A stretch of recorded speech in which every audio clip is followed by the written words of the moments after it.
Hello there. Welcome to the 9.8 video series brought to you by Havenfall Comics and myself, Mr. Pickles. This is the first of what's going to be many videos focusing on comic books. Lots of them. Primarily, I'll be looking at back issues and talking about things like defects and pricing and keys and first appearances and grading and all aspects having to do with comic books to help both buyers and sellers make better informed decisions when they're out there in the marketplace, if they're buying or selling at a con or online. Now, why do I call this the 9.8 video series? Because who doesn't like getting a 9.8?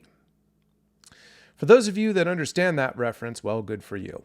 As for the rest of you, you may want to subscribe to my video series because I will be talking about grading and graded books in later videos. So keep that in mind. But without further ado, let's move on to the subject of today's video, which is Giant Size X-Men #1, a very popular, prominent Bronze Age key. I'm going to do some quick background on this book, a couple of facts, and then we'll move on to how this book is selling and being priced currently in the marketplace and a historical perspective of where it's come from. So this book was released in May 1975. The artist was Dave Cockrum. The writer was Len Wein. And this book is really important for a variety of reasons. One being that it actually relaunched the entire X-Men franchise in Marvel Comics. The original X-Men series that started in the early 60s and ran through issue 66. They stopped reprinting new stories starting from issue 67 all the way to 93. No new stories, no new characters. This book was kind of left for dead. It wasn't selling very well until this Giant Size X-Men book came out and really reinvigorated and relaunched the franchise.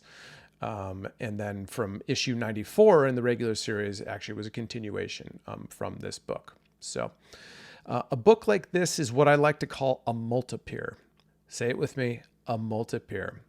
My definition of a multipeer is a single issue of a comic book that has multiple key first appearances in it. And Giant Size X-Men #1 certainly fits that bill. We had a very diverse introduction, or an introduction to a very diverse cast of characters in this book. So we had the first appearance of Storm, who was black, brown, African-American, and she was from Africa, whatever term you like to use. And then we had Colossus, who was Russian. And then we had Nightcrawler, who happened to be blue and was also of German descent. And Thunderbird, who was an Apache Indian, and Ilyana Rasputin, the little sister of Colossus. So this book really did a great job of appealing to a much wider and diverse readership, as opposed to the original X-Men series from the 60s, which was very white bread the whole time. This book was also the second full appearance of Wolverine, and I'm going to stop for a moment of personal disclosure here and ask a question to all of you. When did we start caring about second appearances and third appearances and fifth appearances and 155th appearances and what have you? When I was in the heyday of collecting, when I was a kid, we cared about two things when it came to appearances: the first cameo appearance and the first full appearance. The cameo was just an appearance of a character in a single panel and an issue, and then the next issue was the full appearance where you got background and a large storyline on that character. So I'm starting to see out in the industry that we're starting to push certain numeric appearances, and even though Wolverine's a very popular character, can we please all just take a breath before we start pushing a book simply because it's the 19th full appearance of a character? Thank you. So now moving on, let's talk about the actual value of this book and how this book is selling currently, considering the historical backdrop of the growth rate of this book. I pulled a lot of data on this particular book. Pretty much average selling data is what I'm focusing on over a long period of time. The subject that I used is the CGC 7.5. One, because I had a lot of data on it, and two, because I feel that 7.5 is the perfect midpoint between mid-grade books and high-grade books that go up to 9.8. So I'm going to ask my very, very technical production staff to go ahead and put chart number 1 up over my right shoulder. And what you'll see is the long-term growth rate, or the long-term average selling price of giant size X-Men from 2010 to 2019 in the red line. The average annual increase, and that's year over year increase of this book on average, was 22.5%. In the investment world, which you'll hear me use a lot of terminology from, this would be considered a very consistent and reliable earner. And not only did you, if you acquired this book during that time period, not only did you kind of retain the value of your investment, but you increased it over time on average by 22.5% a year. So this was a very, very consistent book.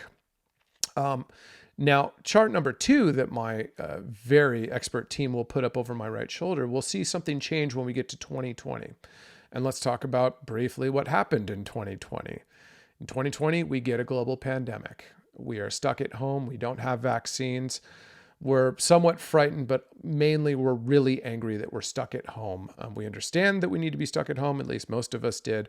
But we're stuck at home. And what do we do to cope aside from drinking? And some of us did a lot of drinking during that time period.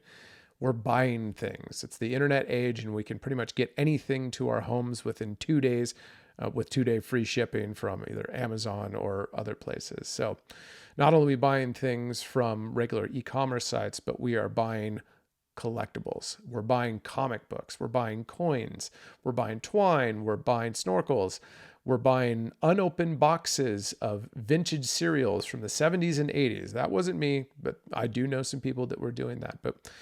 So we're buying everything we can get our hands on. And so the collectibles market, and comic books in particular, the prices went bananas. They inflated well beyond their growth rate. And as you can see from the chart, the red line is the actual prices sold, jumped all the way up. I believe the pinnacle and the average selling price was just below 5K, well outside of the 22.5% growth rate, as you can clearly see from the chart. Now, let me explain to you what the green line and the blue lines are. The green line is actually fake data that I put in for 2020, 2021, and 2022 that would conform to that 22.5% growth rate. The blue line is actually just a 4-year growth rate, which is also very compelling. If you held that book for 4 years between 2010 and 2019, of a 20% and change growth rate, which was still pretty good, obviously. So when we get into, more into 2022, what happens? We start to get vaccinated. We're flushed with government cash, and we have a fair amount of money on our hands. And that money is no longer going to comic books or collectibles or things that we're buying on Amazon, whether we want them or not.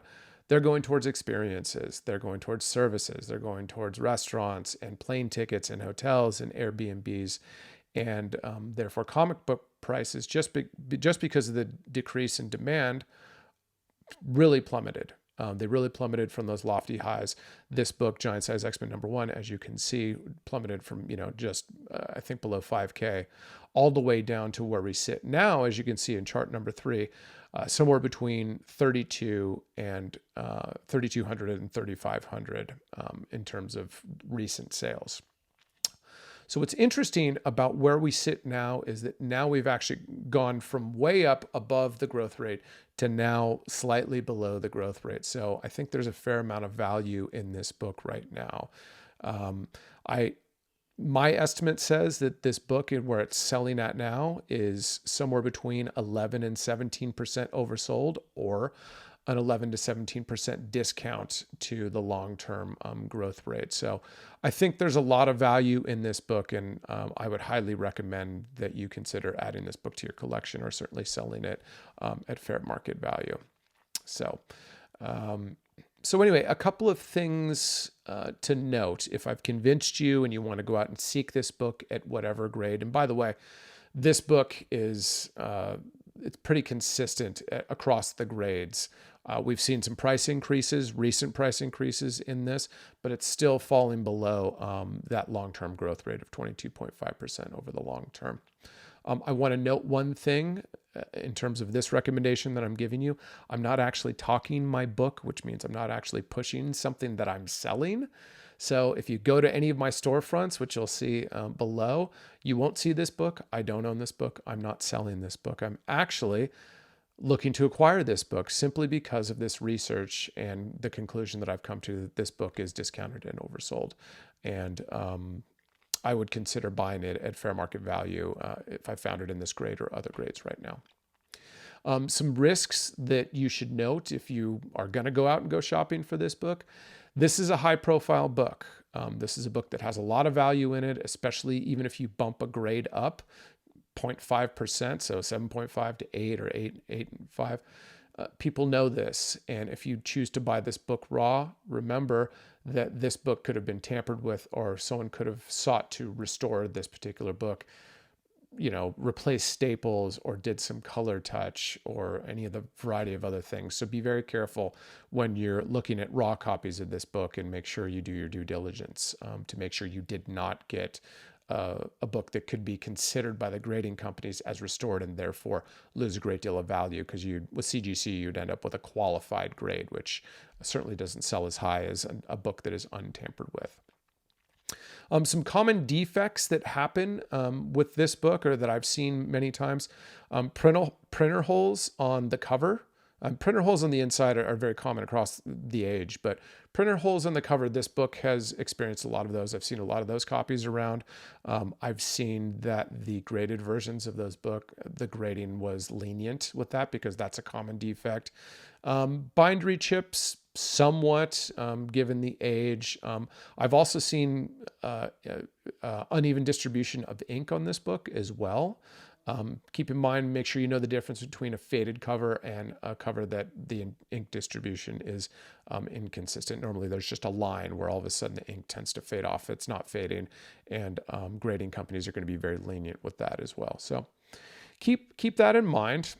Also, there's some good defects you might want to look for when you're considering buying this book. So for instance, this is, I think, considered a white book, right? So obviously in the center, you've got a lot of color with the mutants coming out of the cover at you, and bright, vibrant colors, but the surrounding canvas is white and the back is white. You should be able to notice if you're buying this book raw or if you're buying it already slabbed, whether it's soiled or not. And remember, soiled is completely different from staining. But if you've just found yourself a dirty book that's selling at a pretty good price, I'd say go for it and get a really good presser cleaner to go ahead and clean that book up for you, and maybe even boost the grade by one full grade. Definitely a half grade, I think, with some of those, unless there's some really nasty permanent defects. But and that goes the same with non-color breaking creases, some fingerprints. A good presser could be able to get out as well. So keep in mind to also look out for the good defects as well as the bad defects. In terms of the value in this book and where it's going to go, I suppose it could fall further, depending on really the overall market. Like I said, the prices on, the selling price on this book lately has recovered a bit, which is really good to see, but there's still value considering that it's well under historical norms. But an obstacle could be that we don't have any line of sight on an X-Men movie coming up. Obviously, we saw, those of us who follow these things closely saw the Deadpool production photos that came out with Wolverine in his yellow costume, and we were all so happy. And then what happens? We get a writers and actors strike. So we're not going to get a lot of news on that front that's going to help propel this book. But also, I think that makes it a really unique time to acquire this book. Another personal disclosure for my friends out there at Comic Book Land. I don't like movie speculation, comic book movie speculation. So we hear that a character is going to be introduced or something, and all of a sudden we go buy this book and run up the price. I've seen so many booms and busts from movie comic book speculation that it makes it very unfun as far as I'm concerned. For example, the Miss Marvel key books right now went way up, and now they've gone way down and really plummeted below their historical average. I think there's actually some value in those books. I may do a video on that as well, but that's for a future date. So anyway, in short, giant size X-Men, doesn't matter what grade you get it in, looks to be a really good value between 11 and 17%. And I highly encourage you to consider adding this book. And that's it for the 9.8 video series, the first 9.8 video series from Havenfall Comics. Thank you very much. I'll have future videos. I'll have a multi-peer video coming very soon that'll talk about prominent multi-peer, multiple first appearances in one issue books. I'll be talking about the value of those books as well. So that's coming. Also, please leave me some comments below. Let me know what you're interested in having me look into. If there's a research project, a book, a defect, what have you. I'm looking at these things on a daily basis, and I'm always happy to put together some data that helps you, my friends out there in the comic book industry. So thank you very much for joining me for the 9.8 video series. Go forth, love your books.